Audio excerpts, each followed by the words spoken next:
I will never forget that moment. It was our 7th wedding anniversary, and for the 11th time that month, Lauren turned away from me in bed. When I asked why, she looked at me coldly and said those words that changed everything: "I do not owe you satisfaction. Being married does not entitle you to my body." What hurt most was watching her immediately pick up her phone afterwards, smiling at the screen while texting someone. 7 years of marriage, and this is what it had become. That night, lying awake beside my distant wife, I made a decision. If she does not owe me satisfaction, I do not owe her commitment. Before I share how I regained my dignity and changed our marriage forever, let me know where you are watching from. Drop a like if you have ever had to stand up for yourself in a relationship, and subscribe to hear more stories about rebuilding self-respect when you have been taken for granted. 9 years ago, I met Lauren at a tech conference in Boston. I was presenting a panel on software development, and she approached me afterward with insightful questions about my presentation. She was brilliant, confident, and incredibly beautiful, with her dark curly hair and expressive brown eyes. What struck me most was how she maintained direct eye contact when we spoke, making me feel like the only person in the room. Our first date happened the very next evening. I still remember how she laughed when I nervously spilled water on my shirt, how she touched my arm as she spoke, and how she kissed me first at the end of the night. Lauren was different from anyone I had dated before. She was passionate, intellectually challenging, and refreshingly direct about what she wanted. "Most men are intimidated by me," she told me on our 3rd date. "But you seem comfortable with a strong woman." I was more than comfortable. I was captivated. Our relationship progressed quickly from there. We shared a love of hiking independent films and trying exotic cuisines. Within 6 months, we were spending most weekends together. By our 1-year anniversary, we were discussing marriage. The proposal happened at the top of Mount Washington after a challenging hike. I had carried the ring in my pocket, terrified of losing it along the way. When I finally dropped to one knee, Lauren cried and said yes before I could even finish my prepared speech. Our wedding a year later was everything we wanted. Intimate, meaningful, with both our families fully supportive of our union. The first 3 years of our marriage were pretty close to perfect. We bought a charming craftsman home in a neighborhood with great schools, thinking ahead to the family we planned to start. My career in software development was thriving, and Lauren was quickly climbing the corporate ladder at her marketing firm. Our physical relationship was passionate and fulfilling, often initiated by Lauren, who never seemed to get enough of me. "We are the couple everyone envies," she would say, curled against me after making love. "They all wonder how we keep the spark alive." I thought we would be that couple forever. I was wrong. The changes started subtly in our 4th year of marriage. Lauren began declining my advances more frequently, citing headaches or exhaustion from work. At first, it seemed perfectly reasonable. We were both busy professionals, and stress can certainly impact desire. But when once or twice a month became once or twice a week and then barely once a month, I knew something had shifted. Simultaneously, her attachment to her phone intensified. She password protected it for the first time and would angle the screen away whenever I walked into the room. When I asked about it casually, she dismissed my concerns. "Client confidentiality, Maurice. You know how it is." Her appearance began changing too. New clothes, more time at the gym, different hairstyle. When I complimented her, she seemed almost annoyed rather than pleased. "I am not doing this for you," she said once. "I am doing it for me." Again, reasonable on the surface. Self-improvement is healthy in any marriage. But combined with our diminishing intimacy and her increasing secrecy, these changes took on a more troubling significance. Then came the dinners with colleagues that never included me. In the past, I had met all her work friends, had been invited to office parties and happy hours. Now there were frequent evenings when she would come home late, smelling of wine and perfume, offering vague descriptions of team meetings and client dinners. I tried everything to reignite our connection. Date nights at her favorite restaurants, surprise gifts on random Tuesdays, weekend getaways to places we had enjoyed in the past. I listened more attentively, asked about her day, tried to show interest in her new hobbies and friends. Nothing seemed to bridge the growing distance between us. The physical rejection was difficult enough, but the emotional withdrawal hurt even more. Lauren rarely looked me in the eye anymore. Her responses to my questions were perfunctory, her attention always divided. Some nights she would not come home until well after I had gone to bed, offering no explanation beyond working late the next morning. For 3 years I watched our marriage slowly disintegrate while doing everything I could to save it. I suggested counseling twice, only to have Lauren dismiss the idea as unnecessary. I tried talking directly about the changes I had observed, only to be told I was being paranoid or controlling. I even attempted to spice up our intimate life with suggestions I found embarrassing to voice, only to be met with disinterest or worse, condescending amusement. All the while I kept asking myself what I was doing wrong. Was I not attractive enough anymore? Not successful enough? Not attentive enough? The self-doubt was corrosive, eating away at my confidence and self-worth with each passing month. But despite everything, I still loved Lauren and believed our marriage was worth fighting for. That is, until our 7th anniversary. I had planned everything carefully for our special day.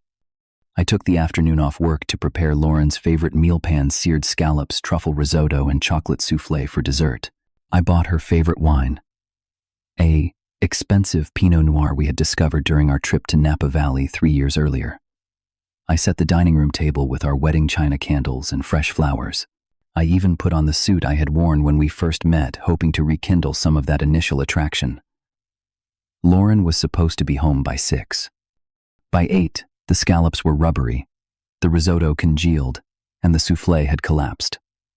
When she finally walked through the door, she showed no recognition of the significance of the day, no apology for being late, just a casual. Got caught up with work as she dropped her bag on the counter. I noticed her hair was freshly styled, her makeup immaculate. Despite the supposedly long workday, the food was ruined, but I held back my disappointment. Instead, I poured her a glass of wine and suggested we order takeout. "Oh, I already ate with the team," she said, barely glancing at my elaborate setup. After a beat, recognition flickered across her face. Wait, is today our anniversary? I finished for her. 7 years. "Maurice, I am so sorry," she said, but her phone chimed before she could continue. She glanced at it, and I caught the ghost of a smile before she quickly composed her expression. "Let me just answer this work thing, and then we can celebrate properly." That work thing took 30 minutes, during which I sat alone at our anniversary table, listening to her laugh softly from the next room. When she finally returned, she made a show of being present, asking about my day and commenting on how nice the table looked. We had a glass of wine together, during which she checked her phone no fewer than 12 times. Later that night, feeling desperate to salvage some connection from our anniversary, I approached Lauren in bed. I kissed her neck. The way she used to love, ran my hand along the curve of her hip. For a moment she seemed to respond, turning toward me slightly. But then her phone lit up on the nightstand, and just like that the moment was gone. "Not tonight, Maurice," she said, reaching for her phone instead of me. "It is our anniversary," I said, unable to keep the hurt from my voice. "We have barely been intimate all month." That is when she turned to me with cold, distant eyes and spoke the words that would change everything. "I do not owe you satisfaction. Being married does not entitle you to my body." She turned away, phone in hand, already smiling at whatever message she had received. I watched as she typed a quick response, completely absorbed and seemingly unaware of the devastation she had just caused. In that moment, something broke inside me. Not just my heart, but my willingness to accept this treatment. I got out of bed without a word and spent the rest of the night in the guest room thinking about the past 3 years of gradual rejection and growing distance. By morning, I was no longer the man who would beg for scraps of affection from his own wife. I had made my decision. My plan was structured around 3 principles: recreate myself, gather information, and redefine our relationship. No more pursuing, no more pleading, no more trying to win back a woman who clearly did not value me. Instead, I would focus on becoming someone I respected, regardless of whether Lauren ever did. The first part of my plan began immediately. The day after our anniversary, I joined a gym near my office and hired a personal trainer. Jake was ex-military and exactly what I needed, demanding no nonsense and completely uninterested in my marital problems. 3 times a week, I channeled my hurt and frustration into punishing workouts that left me too exhausted to dwell on my failing marriage. Next, I updated my wardrobe, Out went the comfortable but shapeless sweaters Lauren had always subtly criticized. In came fitted shirts, better jeans, and a new suit that reflected my emerging confidence. I even changed my hairstyle, opting for something more modern, that the young barber assured me complemented my face shape better.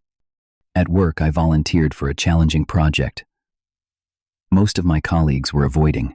The assignment required long hours and creative problem solving, offering a welcome distraction from my home life while simultaneously positioning me for promotion. For the first time in years, I was investing my energy in my own growth, rather than trying to save my marriage. I also expanded my social circle. I joined a local book club and a hiking group activities Lauren and I had once enjoyed together, but she had abandoned years ago. I reconnected with old friends I had neglected during my marriage, accepting invitations I would have previously declined to stay home with a wife who was rarely present anyway. Throughout this transformation, I maintained cordial but distant interactions with Lauren. I no longer asked about her day, no longer waited up when she was late, no longer initiated physical contact.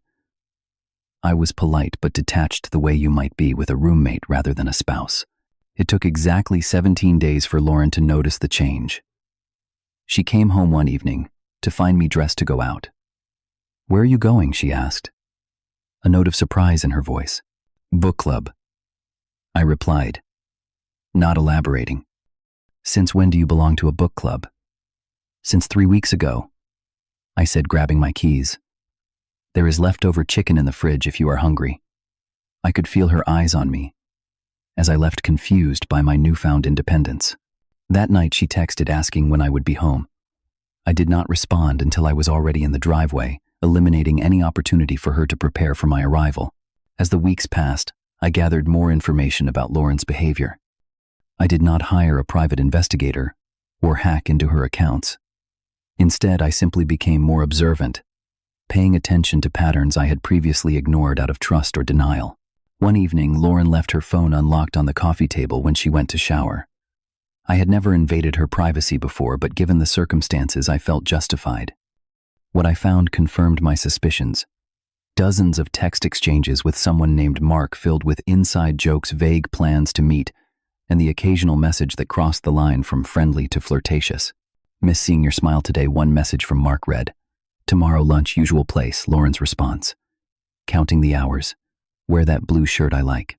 There was nothing explicitly sexual in their exchanges, nothing I could point to as definitive proof of infidelity. But the emotional intimacy was undeniable, as was the secretive nature of their relationship. This was not how you texted a casual work colleague. Armed with this knowledge, I proceeded to the third phase of my plan, redefining our relationship. Lauren had made it clear what she felt she did not owe me. Now I would show her what I did not owe her. The next time Lauren asked me to pick up dry cleaning on my way home, "I do not owe you errand running." When she questioned why I was going out again, "I do not owe you explanations about my schedule." When she asked for help with a large purchase using our joint account, "I do not owe you my paycheck." When she requested I handle the weekend chores while she attended a work event, "I do not owe you my weekend." Each time I used her exact phrasing, delivered in the same dispassionate tone she had used with me on our anniversary. Each time I could see the recognition in her eyes, followed quickly by indignation and eventually concern. After 2 months of this new dynamic, Lauren attempted to initiate intimacy one night. I declined, politely, but firmly. "Are you seeing someone else?" she demanded, anger and fear competing in her expression. "No," I replied truthfully. "But I do not owe you access to my body." Sound familiar? Her face flushed, and for the first time in years I saw genuine emotion in her eyes when she looked at me. Not affection or desire, perhaps, but at least authentic reaction, rather than cold dismissal. It was a start. After 63 days of implementing my plan, I decided it was time for the final confrontation. I had rebuilt my confidence, gathered sufficient information, and established a new dynamic in our marriage. Now we needed to either heal the relationship or end it cleanly. I had taken the precaution of consulting with a divorce attorney, understanding my financial options and legal position. I had also finally hired a private investigator to confirm my suspicions about Lauren and her colleague Mark. The evidence the investigator provided was not as devastating as I had feared, but was certainly damning enough photos